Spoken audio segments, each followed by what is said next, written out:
الدين كله وكفى بالله شهيدا أشهد أن لا إله إلا الله وحده لا شريك له وأشهد أن محمدا عبده ورسوله لا نبي بعده اللهم فصل وسلم على النبي الكريم محمد وعلى آله وأصحابه ومن تبعهم بإحسان إلى يوم الدين وبعد.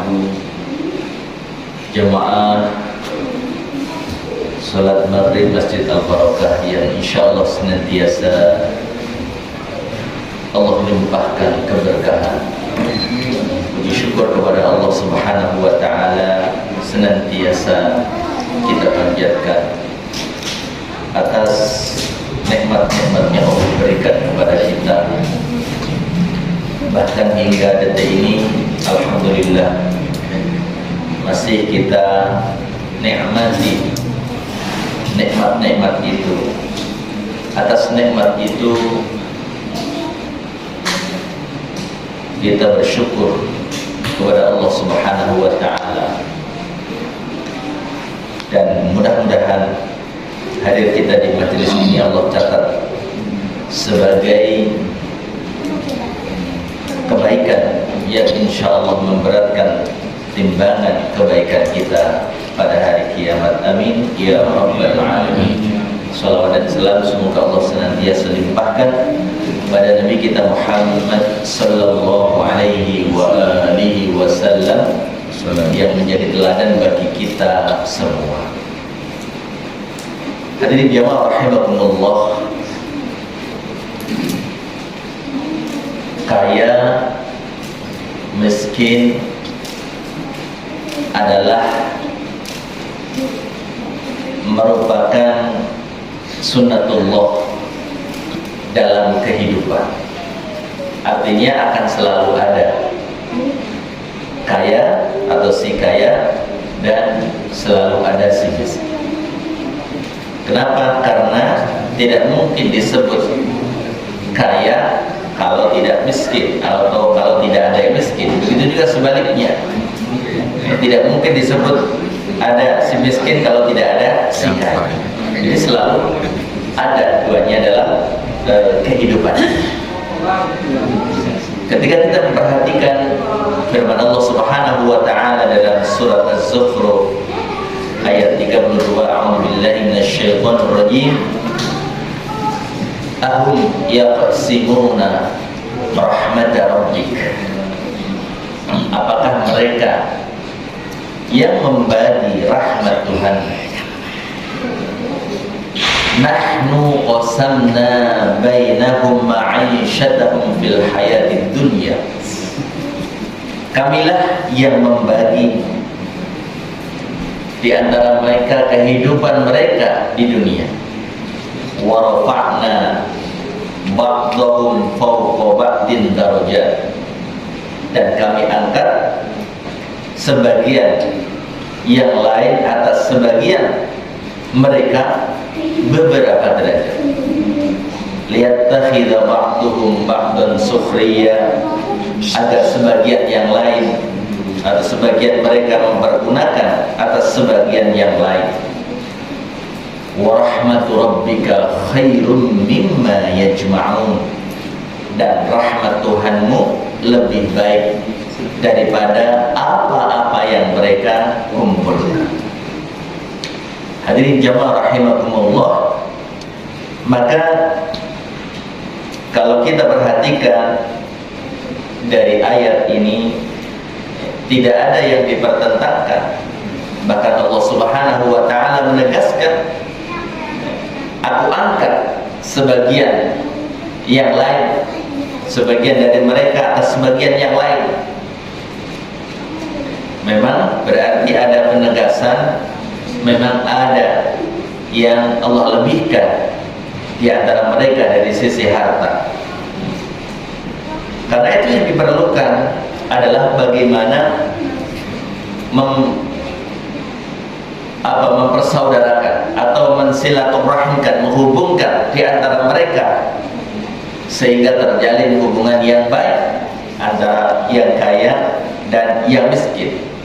Dan bahkan hendaknya perlu dita'awunkan agar terjadi saling tolong menolong di antara mereka.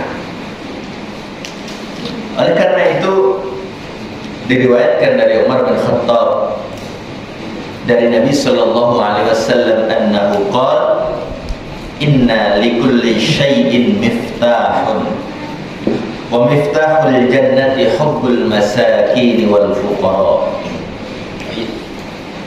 Sesungguhnya bagi setiap atau segala sesuatu itu ada kunci pembukanya, dan kunci pembuka surga itu adalah mencintai fuqara dan masakin.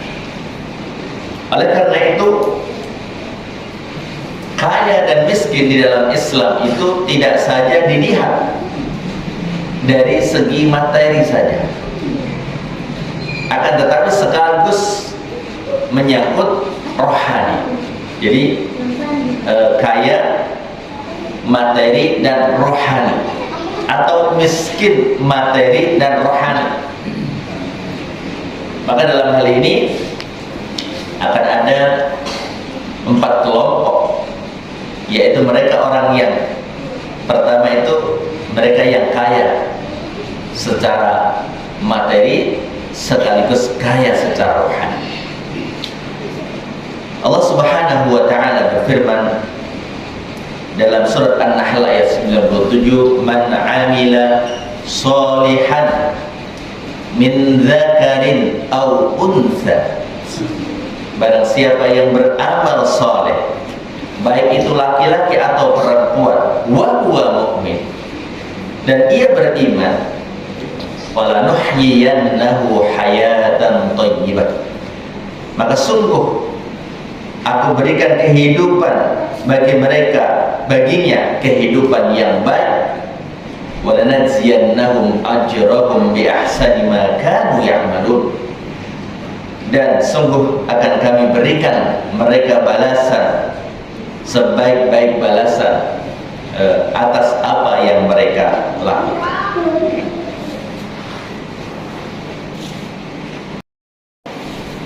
Indikasi atau indikator daripada orang yang kaya secara materi sekaligus kaya secara rohani. Yang pertama adalah mereka beribadah kepada Allah Subhanahu wa taala. Beribadah tentu mulai dari yang wajib. Mereka adalah orang-orang yang selalu mendirikan sholat. Mereka adalah orang-orang yang selalu membayar zakat. Mereka adalah orang-orang yang tidak saja membayar zakat yang wajib, tetapi juga mengeluarkan hartanya untuk membayar atau mengeluarkan infak di jalan Allah Subhanahu wa taala. Jadi secara rohaninya baik, beribadah kepada Allah, kemudian memiliki pekerjaan yang cukup atau yang bisa mencukupi daripada kebutuhan keluarga. Kemudian yang ketiga, indikatornya adalah yang memiliki kemampuan sekaligus kemauan untuk mengeluarkan zakat. Hadirin jamaah rahimakumullah. Jadi kalau kita perhatikan dari 3 tanda tadi, yang pertama adalah ibadahnya baik. Ibadahnya baik. Melakukan ibadah sudah refleks. Ya, seperti ketika kita siku kita ke situ, refleks. Jadi sudah otomatis. Bahkan kita merasa bahwa ibadah itu adalah kebutuhan kita, sehingga dimanapun kita berada, baik dalam kesendirian maupun secara bersama-sama, kita tetap melakukannya. Bahkan kita melakukan dengan cara yang terbaik, seperti saat kita menjalankan sholat 5 waktu. Seandainya kita menjalankan di rumah, cukup, artinya boleh, cukup menggugurkan kewajiban. Nah, kita ingin bahwa yang kita lakukan bukan hanya sekedar cukup, sebagai penggugur kewajiban. Akan tetapi bagaimana pelaksanaan daripada ibadah kita mendapatkan nilai yang lebih. Kalau anak-anak TK mendapatkan bintangnya banyak, ada yang dikasih bintang 2, tergantung. Ada yang dikasih bintang 3, ada yang bisa bintang 5. Berarti tergantung bagaimana pelaksanaan. Maka kita menyadari bahwa sholat berjamaah di masjid itu tidak bisa dikalahkan dengan seberapa jumlahnya ketika sholatnya di rumah. Kenapa? Selain nilai ibadah berjamaahnya mendapatkan 27 kali lipatannya, berjalan menuju masjid itu mendapatkan nilai tersendiri. Sehingga dikatakan oleh Rasulullah SAW, langkah kaki kanan kita itu dicatat berapa kali melangkah sebagai catatan kebaikan untuk kita. Langkah kaki kiri kita dicatat oleh Allah sebagai penghapus daripada keburukan kita. Berapa kali kita melangkah? Enak dong yang jauh rumahnya dari masjid, langkahnya banyak. Untuk yang rumahnya dekat, asal sama-sama keluarnya dari rumah, maka insya Allah akan mendapatkan pahala yang sama. Artinya yang dekat secara langkah ia mendapatkan langkah yang sedikit, sementara yang jauh langkahnya lebih banyak. Tapi kalau kita perhatikan dari sisi yang lainnya, di mana ia berkesempatan untuk melakukan sholat sunnah, bukan hanya sekedar sholat sunnah, melakukan i'tikaf sambil menunggu imam hingga berkumandang iqamat, maka tentu akan mendapatkan kesempatan yang lebih lama, yang juga dihitung oleh Allah Subhanahu wa Ta'ala duduknya, i'tikafnya itu. Sementara yang jauh tentu duduknya lebih sedikit. Jadi kalau dihitung dari sisi ini, dia lebih sedikit menunggu imamnya, akan tetapi langkahnya lebih banyak dibandingkan yang dekat, sehingga memiliki keutamaan yang sama insyaallah. Kemudian ia juga menjadikan daripada amalan-amalan yang dilakukan oleh Nabi Shallallahu Alaihi Wasallam, juga oleh salafus saleh seperti mereka para sahabat itu, ada yang khatam 1 hari baca Al-Quran, ada yang khatam 2 hari membaca Al-Quran, ada yang khatam 3 hari. Rata-rata di antara para sahabat mereka menghatamkannya dalam 2 pekan. Termasuk di dalamnya adalah Utsman bin Affan radhiyallahu anhu, yang kaya raya, yang terkenal dengan infaknya di jalan Allah Subhanahu wa Ta'ala yang luar biasa. Tetapi ia pun tetap secara rohaninya luar biasa, ibadahnya luar biasa. Jadi setiap 2 pekan khatam sekali, dan mereka tidak melebihi 1 bulan kecuali mereka khatam Al-Quran. Berarti kalau 1 bulan 1 Al-Quran 30 juz, 1 bulan adalah 30 hari, maka 1 harinya adalah 1 juz. Nah, itulah yang paling sedikit yang dilakukan oleh para sahabat dalam hal tadarus atau membaca Al-Quran. Maka kita pun berusaha untuk meneladani mereka dari yang paling sedikit tadi, yaitu 1 juz dalam sehari. Nah, sekarang kita berada di mana? Kira-kira kalau sudah rutin 1 juz tiap hari, alhamdulillah, maka perlu dipertahankan. Termasuk juga mempertahankan hafalan yang kita miliki, atau menambah hafalan agar hafalan kita bertambah. Namun bisa meraih target membutuhkan pembiasaan. Jadi istilah bisa karena biasa itu juga berlaku dalam hal kebaikan. Jadi kalau kita sudah terbiasa habis sholat duduk sejenak untuk berzikir kepada Allah, kemudian berdoa. Jadi sholat itu Kalau kita bilang mungkin paketnya ada 3: sholat, zikir, kemudian doa.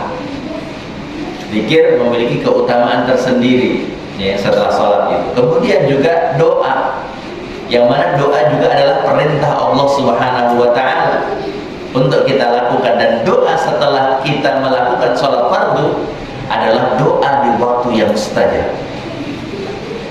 Maka kita rutinkan diri kita untuk melakukan ini, kecuali jika memang dalam keadaan yang mengharuskan kita lebih cepat untuk meninggalkan tempat sholat, kita masih bisa berzikir dengan berjalan. Kenapa? Karena zikir yang banyak itu dilakukan saat kita dalam keadaan berdiri, dalam keadaan duduk, dalam keadaan berbaring. Qiyamau wa qu'udan wa 'ala junub. Tetap berzikir kepada Allah Subhanahu wa Ta'ala. Sehingga ketika kita menyadari bahwa zikir itu, doa itu adalah hal yang penting, nah, kita tidak melihat kita sedang bersama dengan orang atau kita sedang sendirian. Udah otomatis. Kenapa? Kita merasa bahwa zikir ini juga adalah kebutuhan daripada rohani kita. Dengan berzikir kepada Allah, dan tentu termasuk di dalam zikir kepada Allah adalah tilawatul Quran, itu akan membawa atau menghadirkan kesejukan, ketenangan, kedamaian.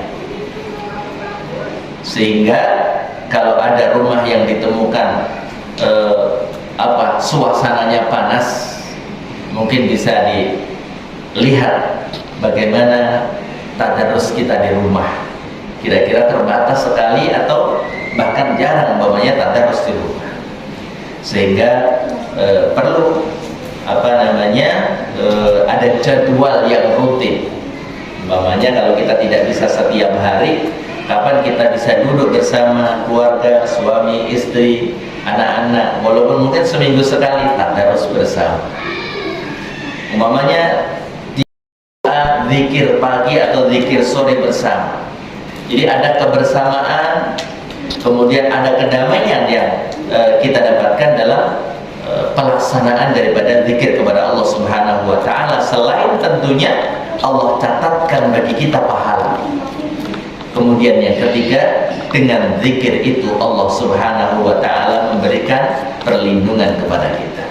Salah satu contohnya adalah dari zikir pagi atau zikir sore yang biasa kita baca. Salah satunya Nabi SAW bersabda yang artinya bahwa barang siapa yang membaca Bismillahilladzi la yadurru ma'asmi syai'un fil ardi wala fis sama' wa huwas samiul alim. Boleh kita baca bersama Pak?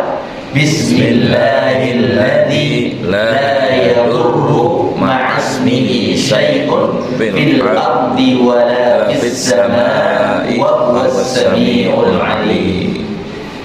Siapa yang membaca Bismillahilladzi la yadurru sampai akhir tadi 3 kali di sore hari, maka tidak ada suatu bahaya yang datang tiba-tiba mengenai dirinya hingga pagi hari.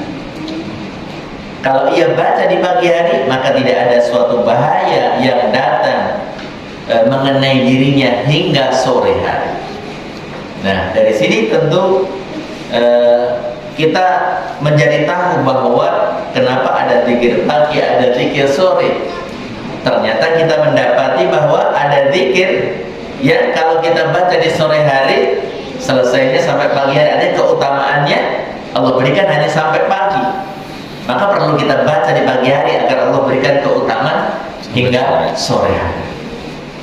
Jadi paling tidak ada 3 keutamaan daripada berzikir kepada Allah Subhanahu wa Ta'ala, yaitu kedamaian, ketenangan, kesejukan, termasuk pada diri kita, pada rumah kita, pada anggota keluarga kita. Allah catatkan pahala, dan sebab zikir itu Allah lindungi kita. Hadirin jamaah rahimakumullah, memiliki kemampuan, yang disebut dengan zakat adalah harta tertentu yang dikeluarkan setelah mencapai nisab atau jumlah tertentu, bilangan ada minimalnya yang disebut dengan nisab, kemudian di waktu yang tertentu, kemudian diberikan kepada kelompok tertentu, itu yang disebut dengan zakat. Berarti ada patokannya, ada aturannya, aturan mainnya. Sementara kalau kita tidak mengikuti ketentuan yang ada, jadi nggak usah nunggu jumlahnya tertentu, ada berapa aja, kita ingin mendapatkan keberkahan daripada harta kita, kita keluarkan, namanya infak atau sedekah. Infak atau sedekah yang kita keluarkan tidak harus nunggu jumlahnya tertentu, kita berikan tentu kepada orang yang membutuhkan, itu lebih utama. Kita berikan kepada orang yang membutuhkan adalah lebih utama. Oleh karena itu tentang harta ini, Nabi Shallallahu Alaihi Wasallam menjelaskan bahwa harta ini akan ditanya oleh Allah dari dua sisi. Min aina tasabahu wa ila aina anfaqah. Dari mana didapat harta ini? Kemudian setelah didapat, untuk apa digunakan? Tentu kaidahnya adalah didapat dengan cara yang baik, dengan cara yang halal, kemudian digunakan untuk hal yang baik, untuk hal yang bermanfaat. Lebih baik lagi jika manfaat itu tidak saja dirasakan oleh dirinya, oleh keluarganya, tetapi banyak orang bisa merasakan daripada harta kita, harta yang kita keluarkan. Sehingga ketika kita mengeluarkan tadi tidak mengikuti, artinya tidak menunggu aturan, tidak harus menunggu jumlahnya tertentu, kita mengeluarkan, maka itu sebagai ibadah sunnah. Ibadah sunnah, ibadah tambahan atau pahala tambahan untuk kita, selain tentunya adalah keberkahan yang akan Allah berikan kepada kita, kepada harta kita. Hadirin jamaah rahimakumullah. Kemudian yang kedua itu adalah orang yang kaya rohaninya, tetapi materinya sedikit atau miskin secara materi. Orang yang, kalau kita perhatikan dalam firman Allah Subhanahu wa taala dalam surat Al-Baqarah, a'udzubillahi minasyaitonir rajim, wa lanabluwannakum, dan sungguh akan kami uji mereka bisyai'im minal khawf, dengan sedikit rasa takut, lapar, kurang harta, jiwa, buah-buahan. Wabashiris sabirin, berikanlah berita kepada orang-orang yang sabar, mereka yang ketika mendapatkan ujian. Jadi yang disebutkan tadi, mereka kembali kepada Allah Subhanahu wa taala. Alladzina idza asabathum musibatun qalu inna lillahi wa inna ilaihi raji'un. Dan mereka menyadari bahwa apa yang Allah ujikan untuk dirinya ini adalah bagian dari ujian yang harus dihadapi, dan ia yakin bahwasanya kita ini adalah milik Allah Subhanahu wa taala, juga akan kembali kepada Allah. Jadi kalau kurang, ia pun ingat kepada Allah Subhanahu wa taala. Ketika berlebih, juga menyadari, mengingat bahwa lebih yang Allah berikan juga adalah anugerah dari Allah Subhanahu wa taala, sehingga harus dikeluarkan dari yang Allah berikan itu sebagian kepada orang yang berhak menerima. Sehingga walaupun mereka kurang secara materi, akan tetapi dinilai oleh banyak orang ia seperti orang kaya, karena ia tidak memperlihatkan tentang kekurangannya. Sebagai apa? Yaitu untuk menjaga kehormatan diri, tidak meminta-minta. sehingga ia menjadi mulia disebabkan karena sikapnya tersebut. Bahkan dikatakan yang disebut dengan kaya itu justru adalah kaya hati. Ia menerima atas apa yang Allah berikan, dan tentu ia tetap berusaha. Jadi berusaha, kemudian dari apa yang usahakan ternyata itu yang dia dapatkan, itulah yang dia dapatkan. Alhamdulillah, alhamdulillah. Sehingga dari sini ketika melihat ada orang-orang yang sebetulnya kurang, tetapi ia tidak mau meminta-minta, ini mengetuk hati orang-orang yang Allah berikan anugerah kelebihan daripada harta tadi untuk berbagi, baik berbagi dari harta yang wajib maupun dari harta yang belum wajib, atau menjadi istilahnya infak ataupun sedekah. Nah, disinilah sebetulnya perlunya daripada lembaga amil zakat. Lembaga amil zakat, atau kalau sekarang ada Basnas, Badan Amil Zakat, ya, Basnas nasional. Kalau tingkatnya nasional ada Basda, atau juga kemudian kalau yang didirikan oleh masyarakat, oleh organisasi massa, maka disebut dengan LAS, lembaga amil zakat. Nah, ketika kita mengeluarkan harta kita, membayarkan melalui lembaga, tentu akan lebih lebih manfaat, lebih istilahnya tepat sasaran. Karena biasanya untuk mendapatkan data siapa yang layak untuk menerima itu tidak hanya satu kali, tapi perlu 2 kali dicek kembali, benar nggak, layak nggak, dan seterusnya. Nah, terkait dengan harta ini memang bukan saja tentang apa yang disebut dengan konsumtif gitu kan, artinya distribusi. Ya, setelah dikumpulkan, ketika dibagikan, nah itu dibagikan berarti distribusi, dibagikan untuk kebutuhan konsumtif. Tetapi ada namanya pendayagunaan, ya, bahwa harta itu didayaguna, dijadikan usaha. Dari sebagian harta zakat itu untuk sebuah usaha yang hasilnya juga nanti akan dikembalikan. Nah, karena itu ini perlu untuk bisa kita pelajari bersama bahwa bagaimana orang yang tadinya mustahik menjadi muzaki.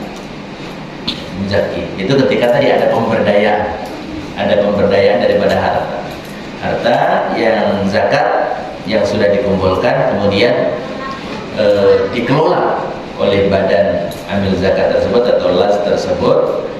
Ada yang untuk konsumtif, ada yang untuk pendayagunaan, diberikan kepada orang-orang yang ingin berusaha, membantu yang sudah berusaha agar lebih maju lagi usahanya, sehingga orang yang menjadi muzaki. Kalau kita membaca daripada sejarah kepemimpinan Umar bin Abdul Aziz yang tidak lebih dari 2,5 tahun, yang kemudian tidak ada dicari orang yang berhak menerima zakat, itu enggak ada. Jadi zakat itu kalau sudah disadari oleh kaum muslimin tentang pentingnya, tentang kewajibannya, maka itu akan bisa menjawab banyak permasalahan umat, insyaallah. Karena terkait dengan pendidikan, kesehatan. Jadi ini juga membantu program pemerintah. Jadi bisa bersinergi apa yang dikeluarkan oleh kaum muslimin,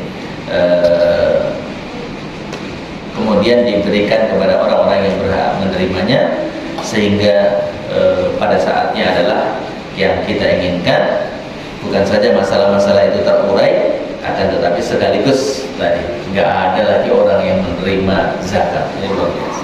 Jadi butuh proses tentunya. Hadirin jamaah rahimakumullah, sehingga dalam sebuah hadis sebutkan kalau Rasulullah al-adlu hasan, adil itu baik. Jadi adil itu baik, siapapun kalau dia adil dia baik. Walakin fil umara'i ahsan, tetapi sifat adil ini kalau dimiliki oleh para pemimpin itu lebih baik, karena namanya pemimpin kaitannya, cakupannya lebih luas. Jadi kalau ia adil maka ia lebih baik. As-sakha'u hasan, sifat dermawan itu baik. Walakin fil aghniyai ahsan, akan tetapi kedermawan ini bila ada pada orang-orang kaya maka ini lebih baik. Al-wara'u hasan, wara' hati-hati, menjaga diri dari hal-hal yang mengurangi izzah kemuliaannya. Itu dikatakan al-wara'u hasan, orang yang berhati-hati agar tidak terjerumus dalam keburukan. Itu adalah hal yang baik. Walakin fil ulama'i ahsan, akan tetapi wara' ini bila ada pada para ulama akan lebih baik. As-sabru hasanun, sabar juga baik. Walakin fil fuqara'i ahsan, akan tetapi kalau ada pada orang-orang fakir maka ini lebih baik. At-taubatu hasanah, taubat itu adalah baik. Seorang yang melakukan kesalahan kemudian bertaubat itu baik.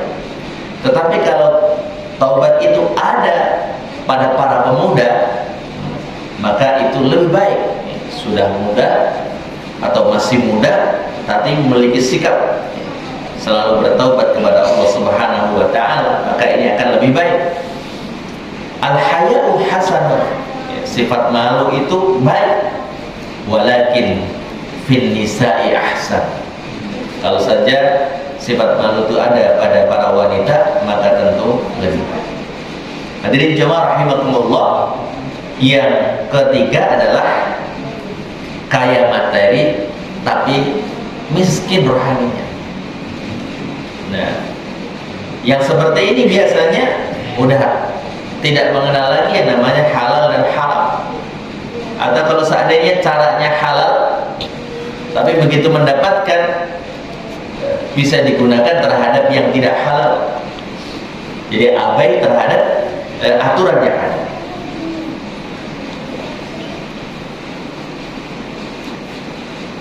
Mengumpulkannya halal, begitu sudah terkumpul nggak ada kesadaran untuk mengeluarkan, padahal sudah sampai pada batas minimal yang harus dikeluarkan.